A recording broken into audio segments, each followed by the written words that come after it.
लेक लाडकी योजना 2026 माहिती 1 एप्रिल 2023 नंतर जन्मलेल्या मुलींसाठी महाराष्ट्र शासनाने लेक लाडकी योजना सुरू केलेली आहे।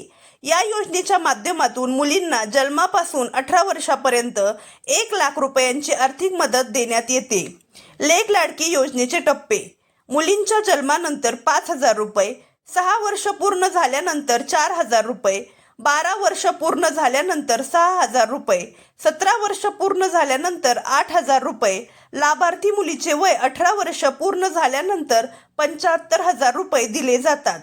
ही योजना पिवळ्या व केशरी रेशन कार्ड धारक कुटुंबांमध्ये जन्माला येणाऱ्या मुलींसाठी लागू आहे। लागणारी आवश्यक कागदपत्रे: मुलीचे जन्म प्रमाणपत्र, उत्पन्न प्रमाणपत्र, वार्षिक उत्पन्न 1 लाख रुपयांच्या आत, तहसीलदार सक्षम अधिकारी दाखला, मुलीचे आधार कार्ड, पालकांचे आधार कार्ड, मुलींचे बँक पासबुक, रेशन कार्ड पिवळे किंवा केशरी, मतदान ओळखपत्र। शेवटच्या लाभाकरिता 18 वर्ष पूर्ण झाल्यानंतर मुलीचे मतदार यादीत नाव असल्याचा दाखला। संबंधित टप्प्यावरील लाभाकरिता शिक्षण घेत असल्याबाबत संबंधित शाळेचा दाखला म्हणजेच बोनाफाईड, कुटुंब नियोजन शस्त्रक्रिया प्रमाणपत्र। अंतिम लाभाकरिता मुलीचा विवाह झाला नसल्याचे प्रमाणपत्र म्हणजेच अविवाहित स्वयंघोषणा प्रमाणपत्र। सदर योजनेच्या अटी व शर्ती: ही योजना पिवळ्या व केशरी रेशन कार्ड धारक कुटुंबांमध्ये 1 एप्रिल 2023 रोजी व त्यानंतर जन्माला येणाऱ्या 1 अथवा 2 मुलींना लागू राहील। 1 मुलगा व 1 मुलगी असल्यास मुलीला लागू राहते।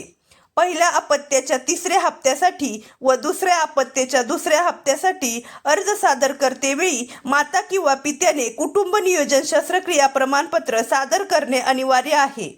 तसेच दुसऱ्या प्रसूतीच्या वेळी जोडी अपत्य जन्माला आल्यास 1 किंवा दोन्ही मुलींना या योजनेचा लाभ अनुज्ञेय राहील, पण त्यानंतर माता किंवा पित्याने कुटुंब नियोजन शस्त्रक्रिया करणे आवश्यक आहे। लाभासाठी लाभार्थी कुटुंब महाराष्ट्र राज्याचे रहिवासी असणे आवश्यक आहे। लाभार्थी कुटुंबाचे वार्षिक उत्पन्न रक्कम रुपये 1 लाखपेक्षा जास्त नसावे। या योजनेचा फॉर्म हा अंगणवाडी सेविकांकडे उपलब्ध आहे। तो व्यवस्थित भरून त्याच्याबरोबर आवश्यक ती कागदपत्रे जोडून अंगणवाडी सेविकांकडे सबमिट करा। अशाच नवनवीन व महत्त्वपूर्ण माहितीसाठी आपल्या चॅनलला सबस्क्राईब करा। चला तर मग भेटूया पुढच्या व्हिडिओमध्ये। धन्यवाद।